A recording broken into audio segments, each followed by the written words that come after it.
Ito makalipas ang alas 9 ng umaga. Oras natin, 5 minuto makalipas ang alas 9 ng umaga.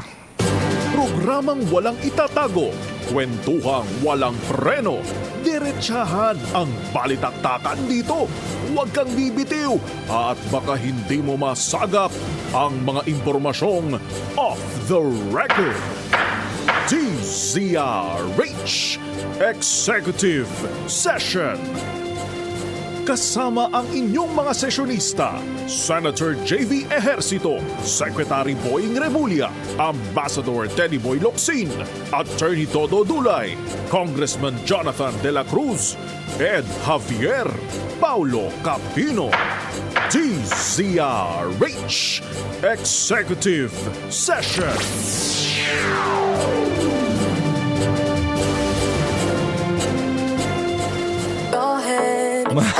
Magandang umaga po sa inyong lahat at salamat po sa pagsama na naman dito sa amin sa executive session dito sa walang iba, number 1 radio station sa Pilipinas, ang DZRH. Ayan, ako po si Paulo Capino, ang inyong host na ngayong Sabado ng umaga. At maraming salamat po ulit sa pagpapanatili para sa ating mga Angry Birds. Salamat po. At syempre, kasama ko ang mukhang dalawa lang tayo. Kasama ko, of course, si Congressman Jonathan De La Cruz. Good morning, Kong. Magandang umaga, Pao, at magandang umaga sa ating mga tigapakinig. Lahat ng mga kababayan natin na sa ngayon ay medyo nag-uumpisa pa lang ang kanilang weekend. Samahan po nyo kami hanggang mamayang alas 10:30 ng umaga. Kung wala naman ho kayong pupuntahan, napakagandang tayo magbalitaktakan at magkausap dito sa ating programang Executive Session. Yung mga kaibigan natin, kasama natin dito, para-parehong may mga gawain. Yung iba, mga opisyal na gawain.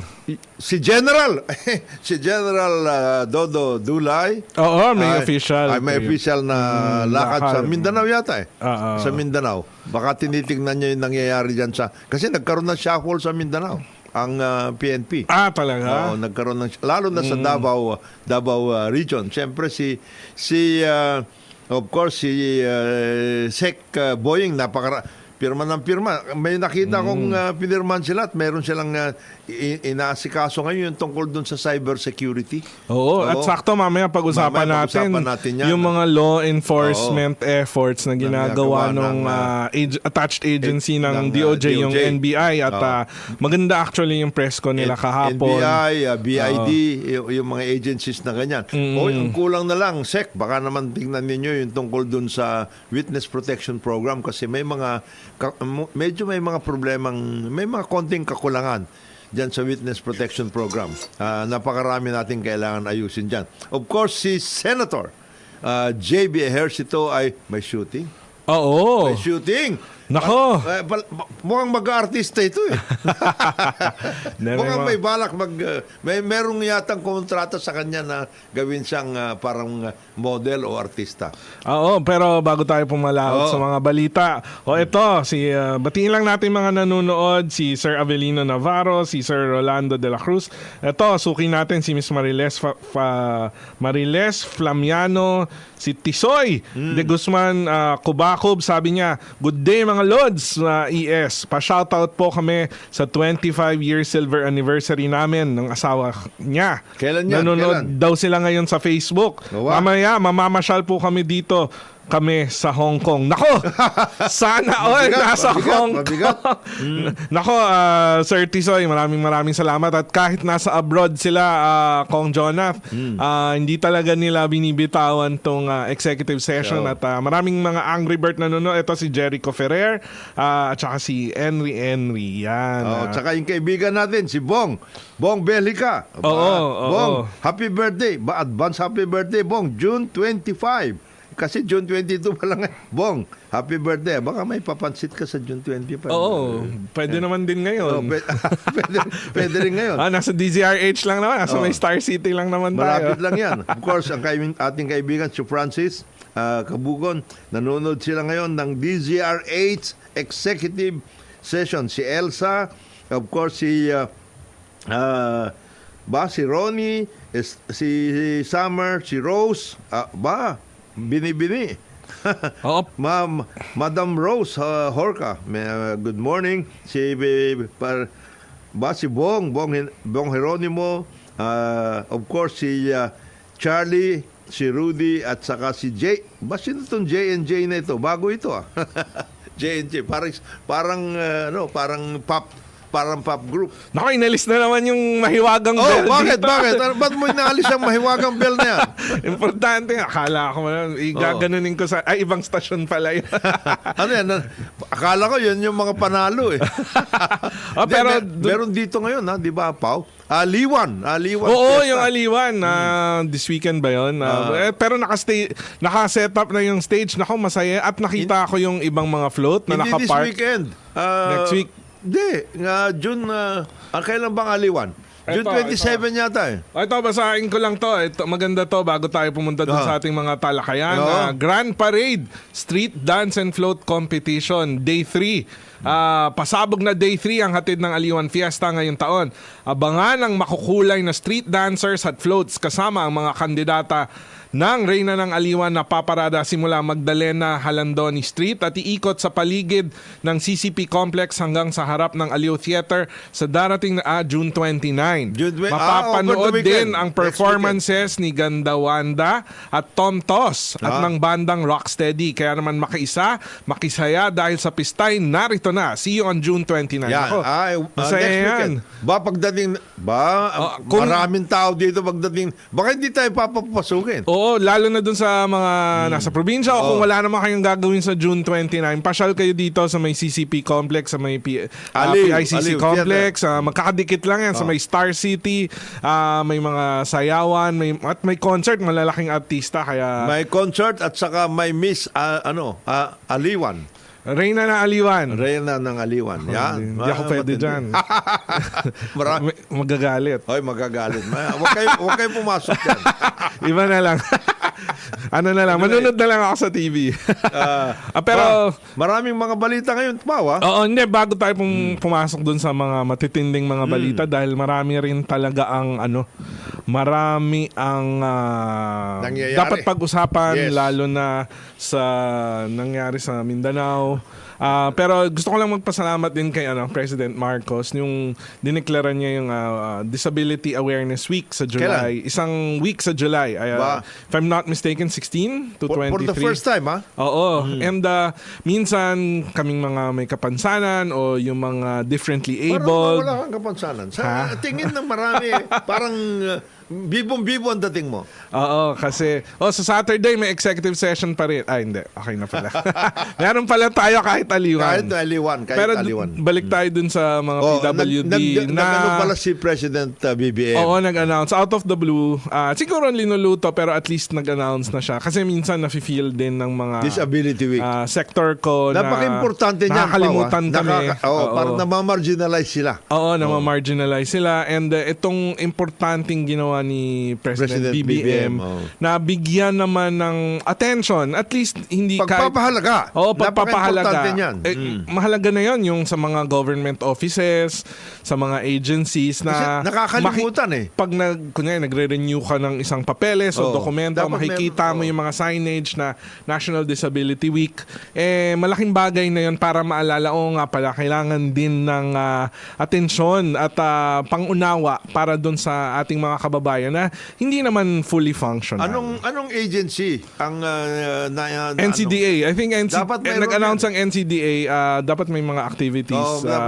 I'm sure magpo-post naman sila, Kong, pero maganda niyan, nanggaling mismo sa ating Pangulo na importante na bahagi ng ating kababayan, bahagi ng ating bayan, ng ating mga kababayan ng NCDA. Yung initiative na yan is an inclusive initiative. Kailangan lahat tayo, sektor ng kung anumang sektor ng lipunan, bahagi tayo ng pagpapahalaga at pagpapaayos ng ating pamayanan. Yan ang importante dyan. At maraming magagawa. Marami ang pwedeng gawin at marami rin ang kontribusyon ng mga may disabilities. Oo. Ako naman kung lagi ko na may inuulit-ulit kahit nung nagsimula yung aking advocacy para sa akin sektor na ang mga taong may kapansanan, mga PWD o kahit yung mga differently abled, makaka-contribute Malaking contribution. Malaking sa contribution. ekonomiya. Basta mabigyan lang ng pagkakataon maging mobile at maging accessible yung mga facilities, public facilities. May iba't ibang plataforma pwedeng pagganuan. Kasi, halimbawa, ikaw ay mayroong sa kapansanan sa pagtinig. Pandinig. Sa pagtingin, mata, ganyan. Sa limbs mo, sa iyong mobility. Maraming ganyan. Yung iba, itong mga ito, huwag kayo mag-text tungkol doon sa ibang kapansanan. Iba yun eh. Ibang kapansanan yung sinasabi naman. Yung talagang kapansanan na makikita natin at nararamdaman natin, yan, hindi lamang para sila ay tignan lang, kaya tulungan at lahat. Sila mismo may kontribusyon sa ating lipunan. Malaki ang kontribusyon. Usually, ang tanong kasi sa akin, lalo na, Yes. kasi meron akong sariling page na Paolo Capino PWD Advocate. Meron. Meron ako. Alam mo, ang madalas alam mo, na tanong, Congressman, ang madalas na tanong sa akin, kahit ilang beses na ako nag-post, paano po ba kumuha ng PWD ID? Usually, ang ginagawa ko, nagre-renew na ako Pero nung umpisa, Wala bang may wala bang endorsement website? letter. Meron yan. Usually nagsa-start sa sa Barangay? LGU. Barangay. Pwedeng sa barangay, pero minsan yung barangay, ididirekta ka na sa munisipyo o sa City Hall. Meron bang desk? Merong usually yung MWSD, yung Municipal or City Social Welfare Office. Okay naman, pero minsan yung mga munisipyo nasa second floor, nasa Ang third hirap floor nun, yung MSWD office. Kaya umpisa pa lang, minsan nasa pintuan ka, papanik ba ako? Hirap na ako umakyat. O kung may kapansanan ka talaga na maluba or ina-assume mo na sa first floor lang, kailangan pa umakyat. Kung yung Kung building, walang kasama, malas-malas ka pa, wala ka lahat. pa elevator, kung deaf ka or blind ka. Hindi naman sinasabing fully immobilized ka Pero yung mga ganong simpleng bagay, yung pagposisyon lang ng isang opisina o isang unit, Malaking bagay yun. papahirapan mo yung mga may Malaking kapansanan. bagay yun. Whether may konting kapansanan ka sa limbs o kaya pandinig or what. Doon na mismo sa first floor. Ground floor na kayo para hindi kayo masyado nahihirapan na. Ngayon, Social Welfare Group ang naghahawak. MSWD or MSWO, depende sa LGU. Ang Secretary mahawak Rex. usually. Secretary Rex, baka importanteng pagtingnan ninyo ito mabuti. Hindi lang yung mga puro 4P sa ayuda, etc. Ganon. Ito, malaking sektor ito. Pao, malaking sektor ito. Ang disabled. Oo. O may differently Abled. malaking sektor ito. Meron din yung mga tinatawag na mga neurodivergent, Yeah, yung hindi mga ganun. talaga fully functional Yes. yung neural capabilities. Kaya yung mga ganyang sana matulungan.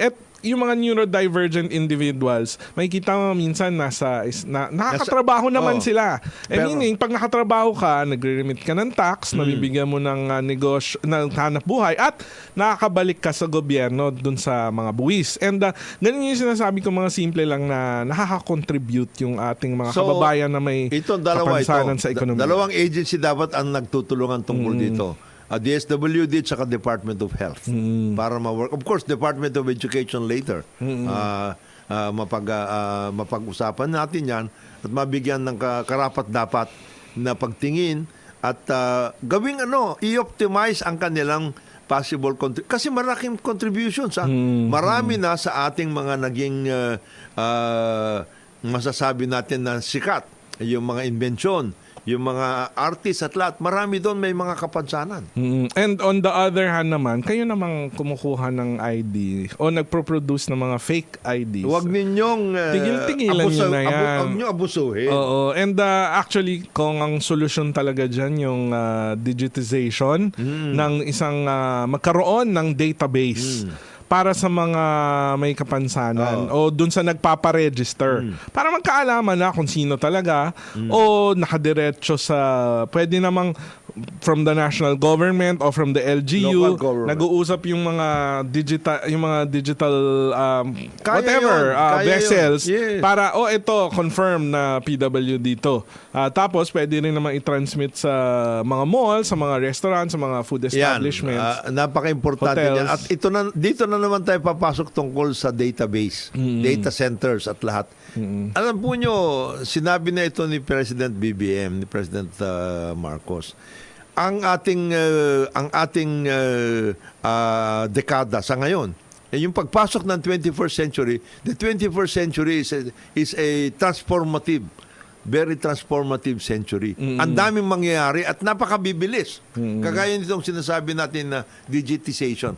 Ano na tayo Ang Pilipinas, late na tayo dito. Nauuna na yung ibang mga bansa, napakabibilis nila at lahat. Ngayon, marami tayong mga magagaling At kaya naman natin talaga in-house tayo mismo. Ginagamit nga tayo. Tayo na yata number 1 na BPO hub in the whole world. World. So, yan, konting angat lang yan. Kayang-kaya na natin yung ibang aspects ng digitization. Oo. At saka, yung mga hanap buhay na hindi na kailangan pumunta physically sa office, Work from magagamit. home. Oo. And, Marami yun. Yung income na makukuha ng mga taong may kapansanan, mababalik din naman sa ating bayan. Oy, Dahil by the bibili way. ng pagkain, bibili ng kung ano mang By kailangan the way, nila. yung tungkol dyan sa income coming from digital commerce. Ayan, e-commerce, ayan. Mamaya pag-usapan natin kasi parang maganda. Kahapon nakakagulat yung nahuli na hacker. Mamaya pag-usapan natin. Mamaya. Napaka-importante ngayon yan. Oo, at mamaya pagbalik natin, magbe-break lang tayo para sa ating mga sponsors. Napakarami ba? Napakarami! Kaya 20 minutes pa lang tayo nag-uusap, meron na agad kong. Ang oras natin, 2 minuto makalipas ang 9:20 ng umaga. Magandang umaga po sa ating mga nanonood at nakikinig dito sa executive session sa DZRH. At kung mapapansin nyo, pinapatugtog natin mga P-pop. Kasi siyempre, Philippine pop songs. Ano yan? Ini-endorse po natin yan at kailangan natin palakasin. Kasi na magagaling tayo dyan sa ganyan At syempre ako po, ang inyong host ngayong araw dito sa executive session. Ako po si Paulo Capino, kasama si Congressman Jonathan De La Cruz. Syempre kung maganda suportahan yung sariling atin din. Alam mo, Pau, parang sitwasyon natin ngayon parang yung early 70s towards 80s, no? Yan yung meron tayo nung OPM.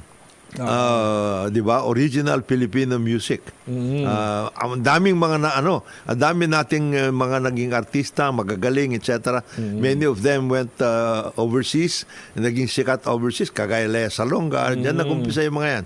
OPM. Ito naman ngayon, P-pop, Philippine pop.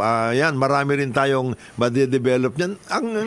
Ang Pinoy, musically and culturally minded talaga Oo. At magaling tayo sa ganyan. Arts. Hindi lang girl groups, pati mga boy groups. And maganda supportahan natin lahat yan. Dahil tayo rin naman sa bayan pag nakitang ina-admire sila ng ibang... Kaya hindi ako naniniwala doon sa yung meron kasing lumabas na parang survey and creative thinking.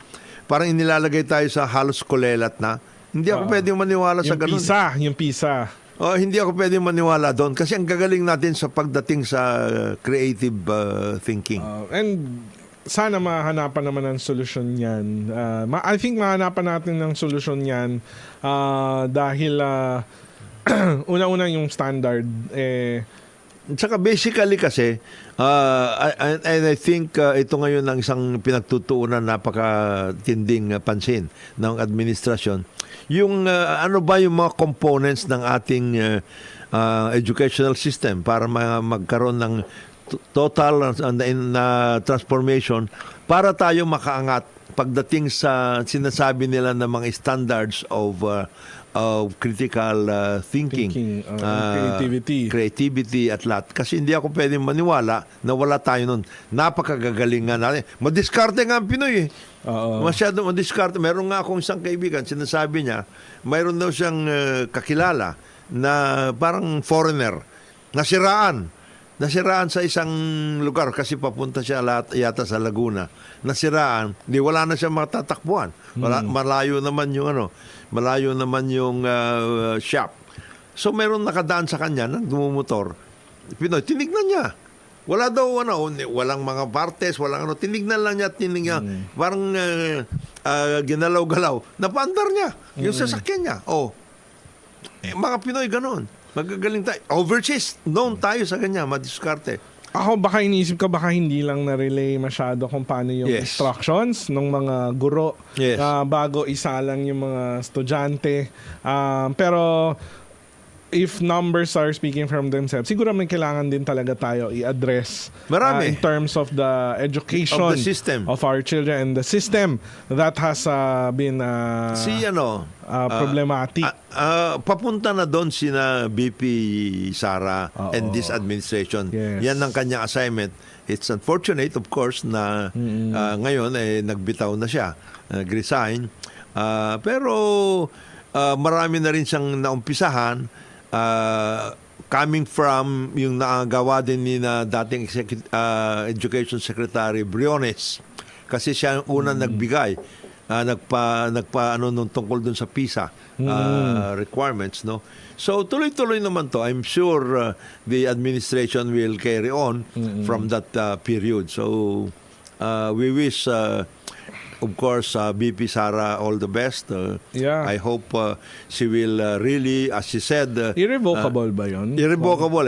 I hope she will really, as she said, be engaged in the nation-building efforts that we are having, not only under this administration, but we have been wanting for a long time. So and I think the Vice President has worked very hard. Sinabi naman niya yun. Excellently in the Department of Education. But siguro may mga bagay lang wala siya sinabing rason. So we cannot speculate at this point. What we can just say is we wish her all the best.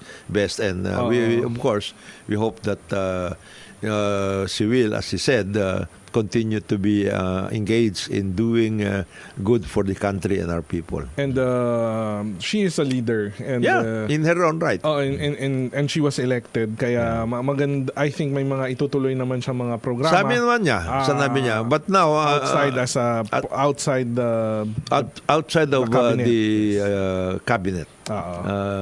After all, the office of the Vice President is a separate office from the cabinet position. No? Yes, so, and I'm sure the President also has many plans in reforming or improving yung education department natin. And this include nga sana hopefully ma-include nga itong mag-improve itong PISA, yung testing. Hindi, actually alam mo, Pao, sa tingin ko lang dapat kinakausap natin whoever is doing PISA. We don't know O kung sino what particular institution is doing that. It is a global effort. It is an indexing of certain standards as far as learning is concerned. Ang originally niyan yung tungkol sa reading, writing, and arithmetic, 3 R's. So ngayon, creative thinking ang kanilang inilagay. So I think it will be good if the next education secretary engages PISA and find out. Marami tayo kasing components sa educational system na kailangan ayusin. Mag-umpisa na siyempre sa teacher training, mag-umpisa na din tungkol sa curriculum development, kasama na dyan yung facilities, whether it is digital facilities or face-to-face facilities, classrooms, etc. and everything, and all the other requirements, including, of course, the ability to go to school about many of our students kasi siyempre it has everything to do also with income. So makakapasok ka ba lahat, kaya nga meron tayong 4Ps kasi one of the components of 4Ps is kailangan you have your school age child, preschool, stay in school. May tanong ako, Kong, and before kasi lumabas tong PISA na to, yung pinaka-latest na PISA Yes. results. Ito kasi nag-trend sa social media ng ating kasamahan sa industriya na part ng FOCAP, yung ating kaibigan na reporter from Al Jazeera.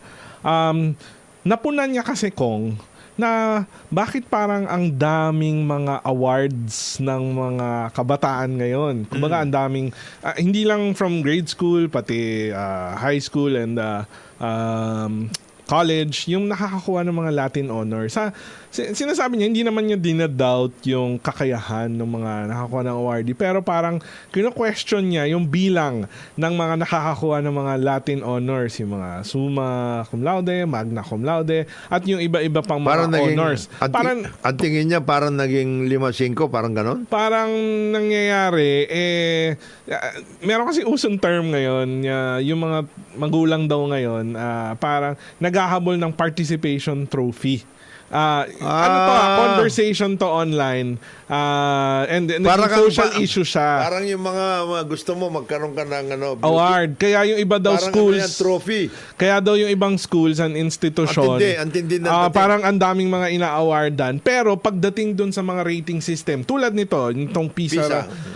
Parang ang baba ng mga Pilipino. So, hindi niya matanto, hindi niya ma-match. May dysfunction. There is a dysfunction. Yung number na sinasabi ng PISA at yung ibang mga examination na institutions, at saka yung sa dami ng binibigay ng mga award ng iba-ibang mga eskwelahan, hindi lang private, pati mga public.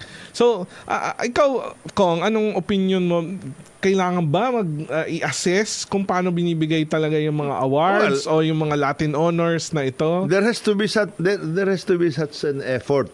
Kasi nga, tama siya. I would say tama siya. Kasi, mas mahirap ba ang dati? Mas madali ba ngayon ang access to information? Mas maano ba ngayon ang mga tests, etc. Yung ganun. Kasi nung kami, and that was about a year ago, nung before, bagong graduate lang kami. Hindi, 90. Akala ko 40 ka lang, Kong. Akala ko 40 years old ka lang, Kong. Hindi, pero nung kami, Pao, talagang pahirapan siguro nga, it has also something to do with the access to information, a lot of things. Kasi noon, you have to go to the library. Talagang kompleto, mag-aral ka doon, lahat, etc. And then yung instructional materials mo, kailan mapag-aralan mo ng mabuti, etc. Ngayon, ang bilis pwede ka ngang, di ba meron isang, and this is another phenomenon, meron nga ako isang kaibigan, sabi niya, parang hindi na ako kailangan pumunta sa law school. Bakit? Mag-AI lang ako, pwede na ako kumuha ng bar Baka itap ko pa yung bar na yan. Pwede rin. May mga ganyan nangyari na There has been a revolution in terms of learning ngayon. So, kailangan lang makita ano ba talaga ang standards natin sa ngayon. Yung standard talaga, I think, ang hindi naman kina-question yung kakayahan o yung ability to progress sa future ng isang bata. Sinasabi lang, ano ba yung standard natin para dito sa mga awards o mga Latin honors o yung mga honors, giving away honors. And pero alam mo, Pao, ang isang napapansin na marami yung mga exams ngayon, professional exams, maraming nagtatap and I would say this is a very good indication. Maraming nagtatap architecture, accountancy, engineering, etc. na galing sa mga, I would say, yung colleges or universities that are accessed by lower income groups. Yes. Hindi na yung mga kagaya mo, kaya ang mga gayang Lasal, mga Ateneo, talo-talo na nga kayo. Ako puro bagsak grade ka. So, and it is a good thing. In other words, yung mga public schools, private schools from the provinces, etc., nagkaroon ng leveling up. Yes. And hindi lang leveling up, nanalo. At magagaling, maayos. So, maganda rin yun. So, ito nga PISA, kaya gusto kong merong somebody else from us. We have our own self-examination because we have to do that as a people Hindi masama yung you have your own way of examining yourself. Di ba? Para malaman mo ano ba talaga. Because you have to compare yourself with the world and you have to examine yourself. Di ba? Inisip ko kung baka hindi rin yung sistema, baka yung financial support Kasama yun. kulang pa Kulang, para dun sa ating education sector or dun sa higher education sector. Saka yung the opportunities that are available. Di ba? Kagaya nito, may nagte-text sa atin si Francis. I'm sure kasama siya dati dito sa natin sa East Timor. Sabi niya, magagaling ho tayo. Sa East Timor ho, noon kami, mga sundalo natin ang nag-restore ng water system at mga sirang vehicles nila na iniwanan ng mga Indonesians. Hindi lang sa East Timor to. You go to the Middle East, you go to all countries. We have 100 countries where our kababayans are. Sila they are exemplary pagdating sa trabaho at lahat. Ibig sabihin magaling. Kung wala ang mga Pilipino sa service sector, kung wala itong mga OFWs na nagsasakripisyo. In many countries. Para maitaguyod yung mga pamilya dito. Palagay ko kung hindi magiging advanced economy, so advanced industrialized countries yung ibang country kung walang mga Pinoy. You remember, Pao, nung kasagsagan ng pandemya COVID, di ba the German government, sabi nila, pwede ba maglalagay sila ng sila na mismo magta-transport kasi bawal medyo mahirap nung dati ang commercial transport eh. Nagdala sila dito ng eroplano para sana makakuha ng mga nurses. For Germany. Yung mga ganong klase. And there are those who are saying na many of the countries in the Middle East will not be as progressive or even as modern without Filipino talents. At saka yung mga countryside sa ibang mga bansa tulad ng sa North America, sa US, sa Canada. Makikita mo aggressive din yung recruitment ng mga teachers. Yes. Isa yun sa mga unang At saka pag nag-deploy ng teachers, hindi yun yung pa-isa-isang Group 1. Recruit, bulto-bulto, grupo-grupo. Kasi nakikita nila yung potential nakikita nila yung kontribusyon ng mga Pinoy teachers at hindi lang Gusto teachers, nila. educators, laborers para ma-improve yung kanilang mga lugar. Kaya itong PISA, hindi pwede ito eh. I cannot believe that eh. Yung kanilang mga sinasabi na ito, napakakulelat na ng Pinoy. Ang kailangan lang, okay, we take a look at the standards of PISA and find out saan tayo lulugar para naman masasabi nila na okay, meron kayong native talents, make it even optimize your native talents. Parang gano'n. At saka siguro din maganda rin na may ganito paminsan-minsan na lumalabas yung rating system na sinasabing wake up call to eh. wake up call. Parang pwede tayong mag-self-reflect. Yes. Saan ba tayo nagkukulang ngayon sa ating education sector? Baka din iniisip ko kung yung brain drain na coin yan at least sa Pilipinas nung mga 90s, 80s nung umaalis na. And I don't think it stopped, Kong. Tuloy-tuloy yung kumbaga sobrang rich ng human resources dito sa ating bansa na kailangan tayo ng ibang mga bayan para mapaganda yung kanilang mga nila eh. Kasi na sila yung kanilang mga bayan-bayan lalo na sa Europe at sa ibang mga bansa, Africa, Middle East at lahat, kulang sila sa mga talents at lahat. So yan ang dapat natin tingnan din in the case of our deployment program. Kasi may nagsabi sa akin insofar as our deployment programs, sabi niya, na-expose na ang ating mga kababayan, many of them, to other countries. They have assimilated themselves there. The best way that we can actually optimize our resources, especially human resources, is to make them parang ginawa natin, parang nangyari daw sa Amerika, to make them really feel at home doon na. Wag mo nang pilitin na bumalik sila dito, re-entry, and they will come back here because eventually they will have to go back again eh. Kasi nasanay na sila doon. Halimbawa 10, 15 years na sila nagtatrabaho somewhere. Make them really feel at home there na. tulungan muna sila para ano sila doon. Anyway, they'll be dual citizens anyway. So they will always come back. They will always, yung kanilang nalaman doon, yung kanilang resources na nakuha doon, ibabalik din nila sa atin. Another school of thought, maganda Another yan, school of thought yan, Kasi tayo, ang sinasabi, hindi. Uwi. Ano lang to, this is just a temporary activity. It is a short-term effort. Itong migration natin overseas at lahat, they have to come back. What are they going to come back to? Yun ang tinatanong ng iba Di ba? May doktor. Halimbawa, doktor na lang, mga doktor. Pagbalik nila dito, saan sila pupunta?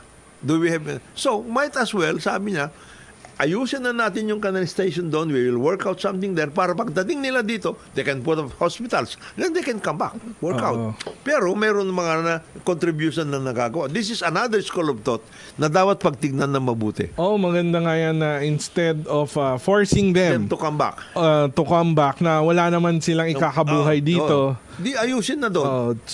Pwede. Make them really feel secure, work out there. Tulungan natin sila so that their status in those host countries will become very sustainable status na maayos. Kasi either way, magbabalik din naman sila ng pera dito Hindi lang pera, talents, etc. Kasi babalik. Kagaya niyan, di ba maraming medical missions ng mga doktor natin sa US? Magme-medical mission dito. Ngayon, ang dami natin mga restrictions at lahat. At ayusin dito, na natin. Nakakapag-invest din sila dito ng mga properties, at saka, kung ano man, yung mga investment. Meron nga kaming programa dati na tatandaan ko nung ako'y nasa Department of Labor pa noon at lahat. Ang gusto sana namin mangyari, kasi alam mo naman kung saan nanggaling sila tumulong na kaya para yung mga bayan na pinanggalingan ninyo, umangat. Kaya nilang gawin yun. Anong mga kailangan dito sa bayan nito? Halimbawa, ang kailangan hospital, ang kailangan dito IT system, education, etc. Ganyan. Yun. Kaya nilang water system. Ito may nagsasabi sa YouTube. Tama po kayo, iba talaga ang talento ng Pinoy. Dito sa South Korea, mas gusto nila ang trabaho ng Pinoy. Yun. Siguro taga South Korea siya. And iba talaga, hindi lang sa education sector, pati sa manufacturing. Lahat. And yun, tumutulong sila dun sa pag-contribute ng ekonomiya ng ibang bansa. And yung income na makukuha nila, bumabalik din naman sa atin. Kaya yung school... We just came back from Taiwan, Pao. Yung Kaohsiung, which is the industrial area of, doon sa factories nila, pag walayin mo yung mga Pinoy doon, babagsak yun. Yung mga nasa Middle East, pag nawala mga Pinoy dyan, baka maraming industry ang hindi na mag-survive dyan. At saka alam mo, napamahal na sila. Maganda sa Pinoy. Based din sa mga nakakausap ko, yung mga foreigner na nakakapagtrabaho nila, nakatrabaho nila, pinagsaserva nila, gustong-gusto nila talaga yung mga Pinoy. And yung mga ganong relationship, pag pinilit mo umuwi, kung ikaw gusto mo yung amo mo, o gusto mo yung mga nakakatrabaho mo, o gusto mo yung lugar, doon ka na lang. Okay na yan. Bumalik ka na lang dito by way of some other things. Kagaya niyan. At bumabalik-balik din naman sila. Kagaya niyan, just 2 or 3 days ago, meron akong nakausap. Mga senior officials to, mga managers, senior officials sa IT system. IT, fintech, yung Finestra. I think this is a very, sabi nila, 20 years na ho kami, umikot kami all over the world. Kasi silang ginagawang parang kumbaga, mga troubleshooters they are the managers, troubleshooters, they know what to do, etc. They can fix a lot of things for the company. Sabi nila, marami ho kami natutunan, na ano na rin kami. Gusto namin na kami mismo, yung magtatayo na dito sa Pilipinas at dadalhin namin yung mga talented Filipinos at lahat dito sa gagawin namin. We are not going to work for them anymore. We are going to be globally competitive na. Very good. Ito example ko, may nakausap ako before tayo mag-break. May nakausap ako sa isang probinsya na sinasabi niya, ako meron akong tech business dito. Pero limited lang naman yung kaya ko i-hire na mga fresh graduates. Itong mga fresh graduates na nag-a-apply sa kanya, yung mga graduate ng mga computer schools Yes. sa kanila, yung mga graduate ng mga computer engineering, yung mga high level talaga na tinetreasure ng ibang bansa kasi kailangan nila, iba na yung labanan ngayon sa mga highly industrialized countries eh. Pero siya, kung sa pulang yung kaya niyang mabigyan ng trabaho, siguro lagpas 100 nag-a-apply sa kanya. Ngayon, yung mga nasasayangan siya, nanghihinayang siya na hindi niya ma-hire, tinatanong niya. Kumbaga nagfa-follow up question siya, saan ka na pupunta? Pasensya na, hindi namin ikaw ma-hire. Pero anong plano mo? Ang sagot daw sa kanya usually, ay, kailangan ko po kasi magtrabaho. Either magmamaynila ako para maghanap, which is very competitive din dito at expensive, o magkaka-share na lang dun. Pag hindi pa wala pa sa plano ng overseas, magkaka-share na lang po muna ako dun sa mall, sa isang mall. Sipin mo kung yung skill set na inaral niya for As the computer. past 10 years simula nung high school, yun yung expertise niya. Hindi natin minamasama yung mga cashier, yung mga ibang mga skills, pero ibig sabihin ganun ka mismatch dito sa Hindi. Pilipinas dahil kulang yung mga negosyo na provide the ng mga platforms. high performing na graduates na tulad nitong mga to, at yun yung realidad. Yan ang sinasabi natin dito sa ating mga kaibigan kasama sa pamahalaan, even in the private sector.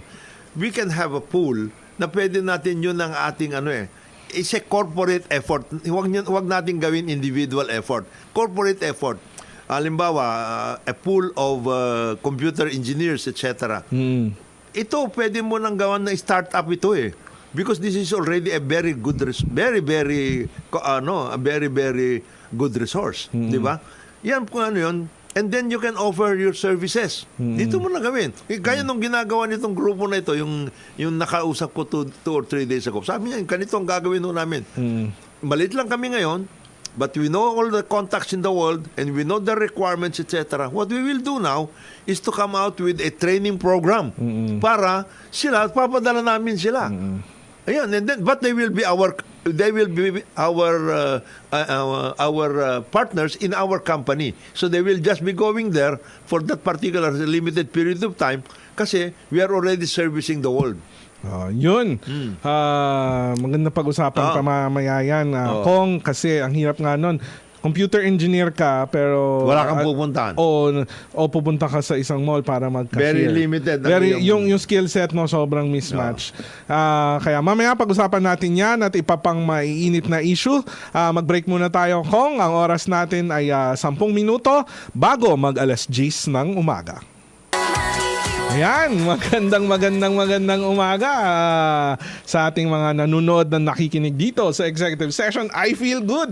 Siyempre, Bini na naman. Nako, good morning sa mga fans ng Bini. Itong Bini talagang sumisikat. Sila namamayagpag ngayon at sila laging P-pop. trending ngayon. P-pop. Ito, ang tawag sa fanbase ng Bini, baka awayin nila Bloom sa ata. Yan. Kasi makukulay din yung mga suot nila tapos magagaling sumayaw, magagaling kumanta. Magaling yung grupo na nag-organize yan. Magaling. Yung kanilang manager at lahat. I think it took them years din. Pero may fan base na sila noon. Pero ito talaga ngayon sikat na sila. At saka I think it's the same group na narinig ko kasi yung Iris naman. Iris. Magaling din. The same group na nag-organize sa kanila, yun din yung nag-organize nito. Good luck. Good luck sa ating mga kababayan na nag-e-effort para pamahagi. Hindi lang kita mo yun, di ba, yung pag-share ng ating skills. Pati itong mga art. Creative yan. That's a creative yung music, yung industriya ng arts and culture. Magandang suportahan natin yung ating mga kababayan. At wag na natin i-bash yan. Maraming ganyan dati na ganyan, maskulados. Di ba? Mga novelty songs naman yan. Mga maayos yung mga ganyan. Naalala ko yung kanta, yung mga 8-8. Mga novelty songs naman yan. And, pero yung mga Pilipinong mga kumakanta, yung mga seryosong grupo tulad nitong Bini, yung mga SB19 sana SB19 pagdadasal namin kayo dahil kailangan natin yung ganyan, yung mga positive vibes lang and hopefully makakuha din tayo ng ibang support from our neighbors and even ating mga ibang mga ibang bansa. Tsaga lang ng tsaga. Konting tsaga. By the way, tayo muna ay nakikiramay sa pamilya ni dating Pasig City Councilor at napakagaling na sports person. Naging vice mayor ba siya? Councilor. Councilor. Naging vice mayor, yes. Naging vice mayor siya ng Pasig.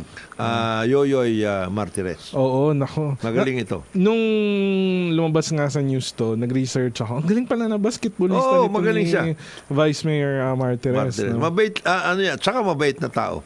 Oo. Ayos na tao yan. Kaibigan natin. Tapos yung naalala ko pag nanonood ako ng mga sine, nakasama sila Tito Soto, yung kanyang signature na actingan, yung ano, yung sumisigaw siya. Oo. Tapos tatanong siya ng isa, bakit galit ka ba? Hindi, nagpapaliwanag lang. Tawan-tawa ako sa gano'n. Signature niya yun. Signature. And maganda rin na nalaman natin yung kanyang public service. Malaki sa Pasig. Oo, sa Pasig. Matagal siyang nagserbisyo sa Pasig. Oo, and yung basketball career niya, parang icon din siya, no? Oo. National team at dati sa ICO, Elizalde Group, Tanduay, naging siya doon. Oo, maganda din. At meron din hanapin ko lang meron din yung isang na mayapa na rin, yung dating sikat na Promil Kid, hindi naglo-load internet natin. Promil? Oo, may isa ring mayapa na dating Promil. Mamaya pag nagkaroon ng internet, sabihin ko lang yung pangalan pero alam na siguro nila yun na nakikiramay rin tayo. Nakikiramay tayo. Dahil rin to, malaki rin naging contribution sa ating bayan. Of course, after nung adult na siya. Ito naman mga kaibigan natin, mabait natin kaibigan at lahat. Yung pamilya Estabillo, nakikirami kami pagpanaw na ating kumpare si Tony Estabillo, na kaibigan natin. Ito naman, iba naman ang sinasabi nito si John. Ay isama na rin ho ninyo sa panalangin ninyo sana itong hari-harian dyan sa DOTR mawala. Hindi. Kasi meron daw, hindi daw si Secretary Bautista talagang secretary doon. Meron daw isa na talagang... Sino daw? Yun ang... Gusto ko malaman kung sino yun. Sabihin nyo na mamaya. Kung nandito si Sec Boying, alam na niya. Oo. Kung nag-blind item natin, sasabihin naman niya kung sino yan. sasabihin. Pero meron daw dyan sa DOTR, hindi daw si Secretary Bautista ang Kasi Secretary Bautista, napakabait na tao, napakamalumanay. Meron daw isa dyan sa grupuhan niya, na yun ang Umipirma? Hindi, nagdadala ng kung ano-anong masyadong matindi ang dating. Sa DOTR to? DOTR to. Matindi to. Matindi to. Pero ang isang matinding pag-uusapan natin dapat ngayon, Pao, yun nangyari kahapon. Congratulations kay NBI Director Jimmy Santiago. Napakagaling. Yung cybersecurity, kasi sinabi niya yan nung nagsalita siya opening speech niya nung nag-take over siya. Pagtutuunan nila ng pansin, which should really be the case, yung tungkol sa issue ng cybersecurity. Napakarami ng issues tungkol dito at kailangan natin talagang tutukan na mabuti. Itong ipaliwanag lang natin sa ating mga kababayan. Wala na rin ako internet I think may na-internet ngayon. Paliwanag lang natin sa kanila. Meron present yung NBI, nagpa-press con sila, nagpresent sila nitong mga nahuli nila hackers. Na nag-hackers. Matitindi to, Kong. Kasi bukod sa mga commercial na establishments or commercial entities, mga malalaking korporasyon na tinitira nila. Government agencies. Marami rin silang tinitirang government agencies. At na-prove nila yung mga kahit AFP, kahit yung listahan ng mga may barel, FBO, yung Firearms and Explosives Unit. Napakadelikado kasi nitong mga ginagawa nila. Nakukuha nila yung mga data. Data, hindi lang pangalan mo, mabuti sana ang pangalan mo, pero pati address mo. Lahat na nasa kamay na nila. And maganda yung nangyaring operation na nahuli nila ito. Meron kasi yung mga hackers na talagang ang intention lang is to prove yung vulnerability ng system. Oo, pero meron din yung mga nagnanakaw. Meron din yung mga binebenta yung data natin sa ibang bansa. Alam mo, Pao, pag ikaw nag-hack, ano yon? Whether it is what they call, ano yan? Ethical. Or whatever. It cannot be ethical. Nag-hack ka eh. It cannot be that.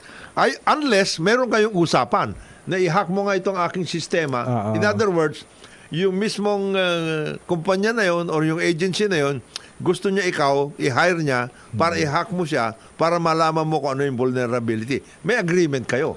Pero yung randomly, nag-hack ka na and then, hindi. Ano yun? Hindi ethical. Never yan. Parang isa-surprise mo, nahack kita. Wala magtulungan tayo. Parang mali naman yun. Mali yun. And dun sa mga unang naging balita kasi, hindi na natin babanggitin yung pangalan kasi hindi, ano naman to, hindi pa, wala pang kaso. Lahat allegation. Meron kasi isang tinuturo na sa ating industriya sa media na magaling. Na pangalan. Ang sinasabi kasi nung isang na-aresto daw, kuno, allegedly, binigyan daw siya ng instruction para ma-hack yung yung iba-ibang mga website o yung iba-ibang mga database. Kaya sumusunod lang daw siya. Ito, hindi ko na manggitin yung pangalan pero nasa isang malaking dyaryo din. Sinasabi parang parte, bakit ako kami lang inaaresto nyo, parang parte din siya or parang baka ang sinasabi na rin siya. Ang sinabi nun na huli, hindi parang ginawa kami ng parang guinea pig, nag-test. Test tapos gagawin daw content. Yes. Allegedly. And maraming mag-aabang dito. Ako, very interested ako dito. Kasi merong mga... Itong tao na itong sinasabi nila. Very known. And maraming kasi ding may grupo rin siya na sinasabi, ito na-breach namin to. Ito na-breach namin to.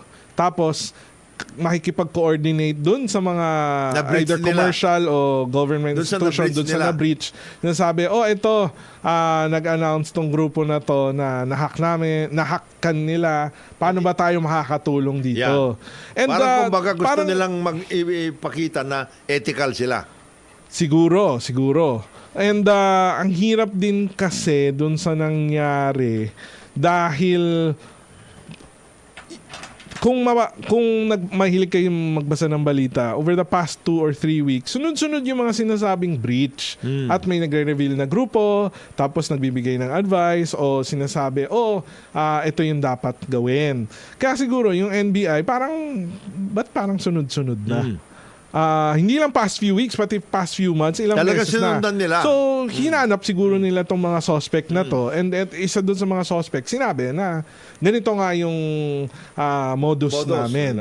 And hopefully, sana malinawan yung mga bagay-bagay, malinawan yung sitwasyon, at magkaroon ng kaso. Tapos pag nagkaroon ng kaso, pwede natin pag-usapan dahil nakalathala na yun. At the same time, makita natin kung ano talaga yung mga kailangan gawin kasi lalo na po tayo ay talagang palawak yung paggamit ng systems na ganyan. Mabuting yung security ng mga systems na yan pag-aralan na rin natin. At sa ibang bansa, ang law enforcement at even military branches, hindi na lang siya Army, Navy, Air Force. Meron ng cyber security or cyber force dyan. Dahil iba na ngayon ang labanan. Dahil ang gera ngayon, pwede nang hindi ka na mag-launch ng bomba, yung mga nuclear war.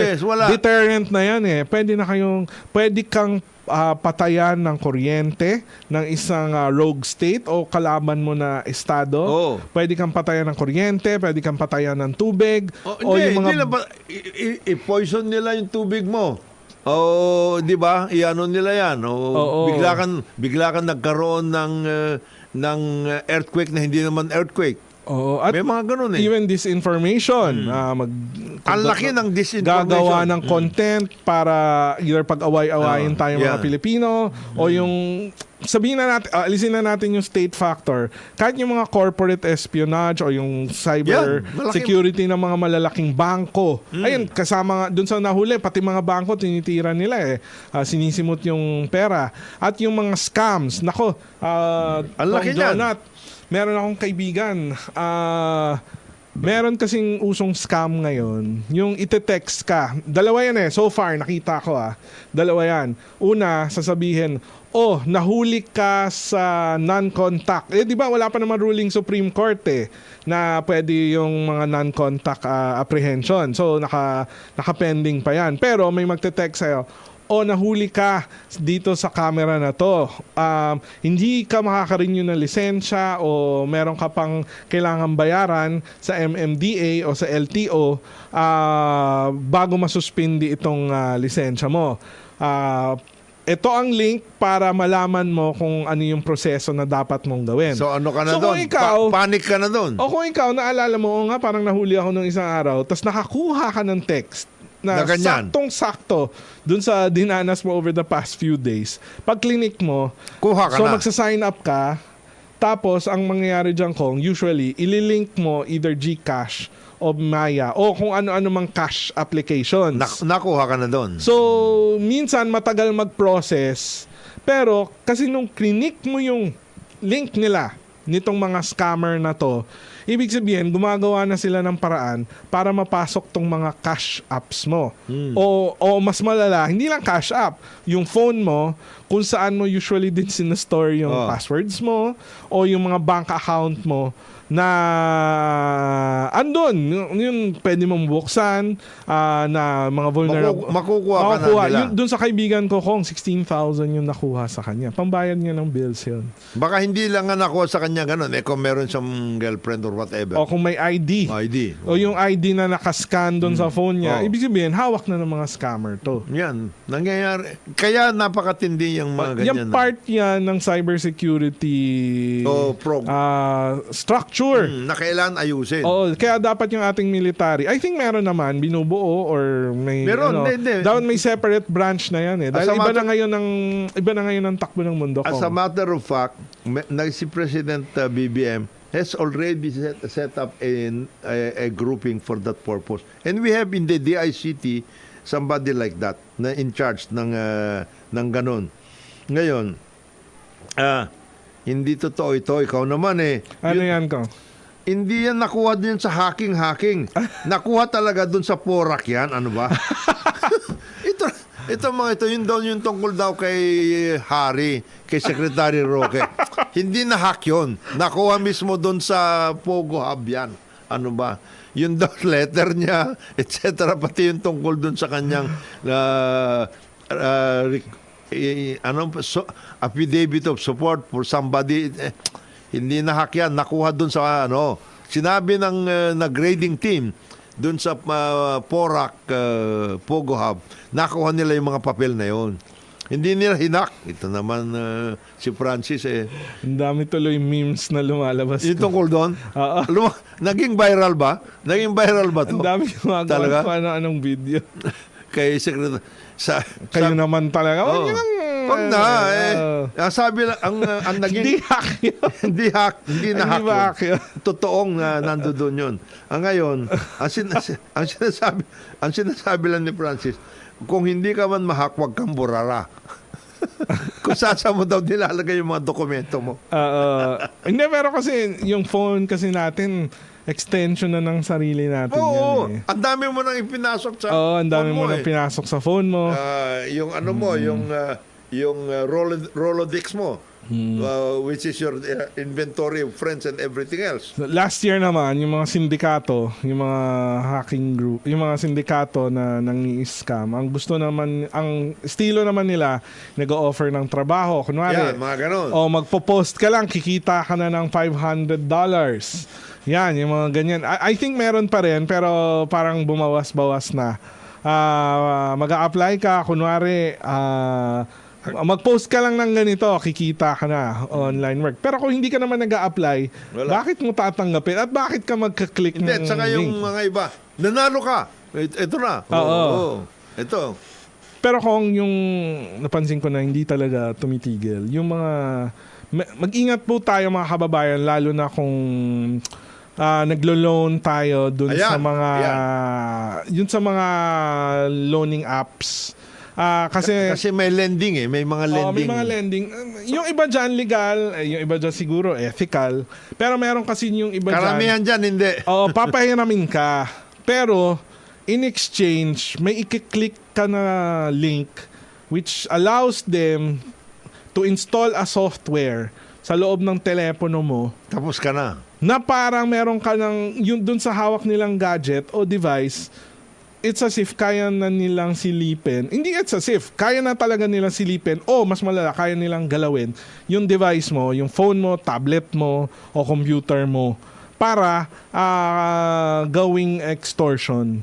Yan. Kaya ang dapat na gawin dyan, the first line of defense is huwag kayong mag-click-click ng kung ano-ano. Pag hindi nyo ina-applyan, wag na kayong mag-click na gusto nyo ng trabaho dahil most likely fake yan. Ngayon, kung nag-sign up kayo, naalala nyo nag-sign up kayo, pwede pa kayong mag-sign up. Pero ano pa rin kayo Oo, doon? pero magduda kayo. Lagi kayong magdududa. Kung may link. Oh, lalo na pag o-offeran kayo ng pera, naiintindihan ko, mahirap ang buhay, naiintindihan ko na kailangan nating kumita lahat. Pero kailangan din natin mag-ingat mga kababayan dahil Mahirap hindi ba? lang yung kinailangan mo na 8,000 pesos o 10,000 daming pesos pupuntahan ngayong doon na problema. araw. Baka ang mawala sa'yo 800,000 pesos, Daming mawawala 80,000 sa'yo, pesos mawa-workout. dahil binigyan mo sila ng access sa isang device na pinag-ingatan mo o kung kailangan mo talaga o kung hindi ka naman capable magbayad mga kababayan. Wag na. Kung hindi mo naman kayang bayaran yung ino-offer nilang mga loan, wag nyo nang i-click yan. Oo, nakaka-excite, nakaka-entice. Hindi lang tungkol sa lending yan, tungkol sa iba't ibang mga bagay. Oo. Ito, nanalo ka, ito Oo. yung ganito, may offer sa'yo, pwede ka nang kumuha ng visa, ang daming ganon. O trip abroad. Trip abroad. Kung hindi naman parte ng buhay mo yan at kung hindi ka naman sumali sa raffle at nagulat ka lang, Nanalo saya-saya ko, nanalo ko. Oo, Pero tapos mas ka. malaki ang kapalit niyan mga kababayan. Yung mga 10,000 na hiram o panalo, kung hindi nyo naman talaga kayang bayaran o ibalik o wala naman kayong panggastos abroad. O ayaw naman talaga ninyong ganon. Oo, kung ayaw nyo naman ganun o gusto nyo lang mag-experiment, huwag nyo nang Huwag nyo nang i-click tong experiment. mga link na to. Dapat mag-ingat din kayo kasi hirap na. Mas malaki ang kapalit niyan, mga kababayan. Ito naman si Bong, wala hong hindi ho makakapigil yung iba. Itong pampagandang lalaki, pampagandang babae. Hindi. Yun daw link, pumunta ka doon. Ay, iba naman yata. Hindi ka mapapalitan. Wala. No way. Kasi ako pag ako hinak, baka maawa pa sa akin yung hacker. baka makita nila yung mga utang ko. Anyway, babatiin natin si Vice Governor Clarence Dato ng Northern Samar. Vice Gov, magandang umaga po sa inyo. Si Cesar Oy ng Katarman Samar ba? Lumalabas pala tayo sa Katarman Samar. Good morning po. Good morning po, sa inyong lahat. Good morning po sa inyo lahat. Oo, Kong, mamaya pag-usapan natin pa yung ibang mga bagay sa ating last gap. Pero meron pa tayong isang advertisement bago ang end ng ating show. Ang oras natin, 10:16 ng umaga. Magandang umaga sa inyong lahat. Nako Kong, wag daw muna tayo umuwi pero meron pa tayong konting oras. Ha? Ay syempre, nag-i-enjoy kasi yung mga tao tuwing executive session ko. Meron ng kantang ganon. Ano? Yung wag kang uuwi. Ano? Meron kantang ganon eh. Bago lang. Mamaya. Bago yan. Bagong grupo ito. Bagong grupo. Hindi naman to yung mga nakikita dun sa mga pogo. Hindi. Hindi na-hack yun, Kong, ha? Hindi. At saka hindi yan nakahak. Hindi man na-hack yan. Real time. Real time ito. Hirap kasi magpakalat ka. Pag burara ka, delikado ka. Nakikita tuloy. Anyway, batiin ko lang itong mga nanonood sa atin Kong mula sa Pampanga. Mga kababayan na aking misis, ang Ruga family, si Mitch, si Mick, si Nock, at saka syempre, ang pogi daw na si AJ Ruga at of course, yung kanyang pamilya, si Mami Maridel. Mexico. Mexico. Maridel, si Alonso, si Ate Saisa, tsaka si Ayun, si Ate Mikmik. At saka siyempre yung mga Yung mga ang Mexico, Kapampangan. ang Mexico, kanugnog lang yan ng San Fernando at lahat. Ano yan?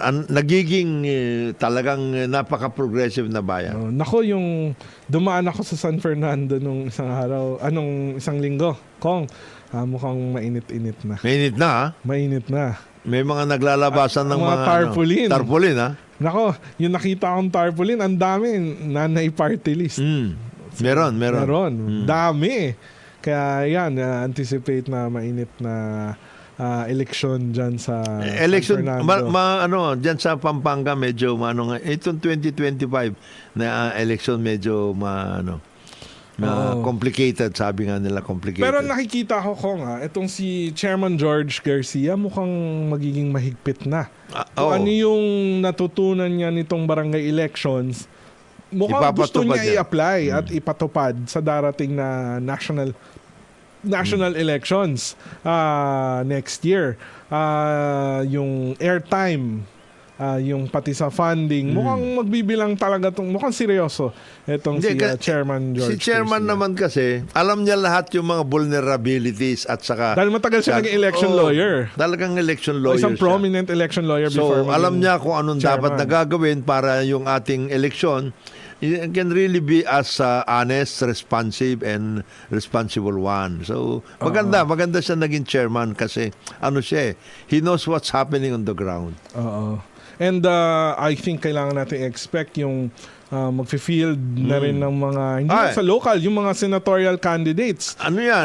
Magfi-field yung bawat, si Presidente. With the resignation of BP Sara, many people expect that she will put up a first, she will put up a national party, or she will merge yung hukbong sa pagbabago with a national party and make it a national, and then come out with a national slate.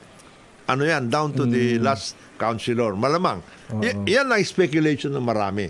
Which then will make this 2025 election a three-way national three-way fight among national agrupations. Let us just say groupings, not just parties but agrupations. Mayroon yung grupo ni BP, mayroon yung grupo siyempre ni Presidente na marami na siyang alliances at lahat. At mayroong grupo ng sinasabi ni Congressman Lagman, the real opposition, LP. Although sinasabi ng iba, napaka-limited ang reach na ngayon ng grupo na yan. But we don't know. Yeah. So, and si yan ang Kong grupo. Lagman nag-announce na most likely tatakbuhan ni former Vice President Leni Robredo is mayor daw ng Naga City. Yun ang Camarines kanyang Sur. sinasabi. Yan yung sinasabi niya. Walang confirmation. Walang acknowledgement. Walang acknowledgement ni VP Leni. si dating Vice President Robredo. Oo. Pero ako naman, wish ko lang kung sana magkaroon tayo ng mga really competent na mga senador. At saka, ang ating din gusto mangyari, it Oo. will really be an honest to goodness election. Ayun. At saka, Peaceful sana. peaceful, orderly, and maayos. No? So, para hindi ang ayaw natin kasi mangyari at this point in time, Pao, having just come out from years of pandemic, makarecover tayo na maayos. Because we are still in the recovery stage. Hindi pa tayo nakakapag-stabilize. Although maganda yung takbo ng ekonomiya, pero yung full potential Wala niya wala wala pa. pa. And hopefully yung magkaroon pa ng maraming trabaho, magkaroon pa ng Naghahabol pa tayo. opportunities. Naghahabol pa tayo at marami pang kailangan ng ganyan. Kung ito, papasukan na naman tayo ng hidwaan, meaning divisions because of the political differences of many of our leaders, medyo mabigat. Mabigat para sa atin. It will really be another blow to our efforts at recovering fast para makasabay tayo dun sa flow ng development globally. At saka yung mga importante niya. yung mga makikita mong talagang nagre-rejoice pa dun sa dun sa appearing, dun sa projection na magkaaway yung iba-ibang mga politiko. And dapat maisip nyo na kapag nag-away-away yan, lahat tayo. Ang apektado tayo. Lahat tayo ang bayan. apektado. Siguro kayo, masaya kayo dahil Kung na-prove ba kayong tama, kung na-prove kayong tamang hindi match talaga yung mga kandidato nyo o yung mga politikong sinuportahan ng iba, pag nag-away yan, sino bang maapektuhan? Sino bang babawas din yung kita? Sinong mawawala ng trabaho? Kung hindi ikaw, yung mga tao sa paligid mo. Kaya wag natin, we should not wish that one. We should not wish that on ourselves. Ipagdasal natin na magkaroon ng maayos Stability para sustain po yung ating economic activities, matutulungan natin ng ating sarili at ang ating mga kababayan. Another round of divisions, medyo mabigat na. Kong, nako, tail end na tayo. Meron tayong celebration in 23 days. Yes. Ito. DZRH 85th Anniversary Countdown. Okay, narinig mo na ba ang malaking balita na muling uukit sa kasaysayan ang tinig ng asul, pula at dilaw? Dahil malapit na ang engrandeng pagdiriwang ng kauna-unahang radyo sa bansa. Sa panibagong yugto ng ating himpilan, sama-sama nating balikan ang makasaysayang legasiya ng DZRH sa puso ng bawat pamilyang Pilipino.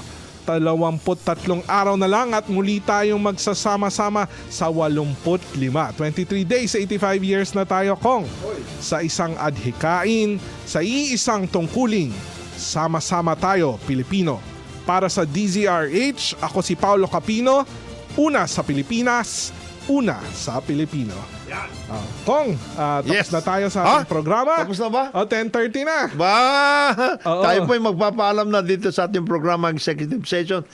At siyempre, tayo po ay napag-iwanan ng konti ngayong Sabado to, pero sana itong mga kaibigan natin, si General Dodo Dulay, Dodi, magkang mawawala dyan. Si Senator J.B. Ejercito, si Secretary Boying Remulla, paring Ed, at saka si Ambassador Teddy Boy Locsin. Ito po inyong kaibigan Jonathan De La Cruz nagsasabing maraming salamat, isang mapagpalang araw sa atin lahat.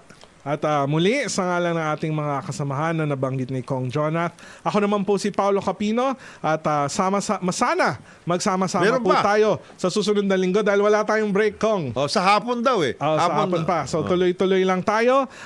Ako naman po si Paulo Capino and nais kong i-anunsyo na this executive session is now adjourned.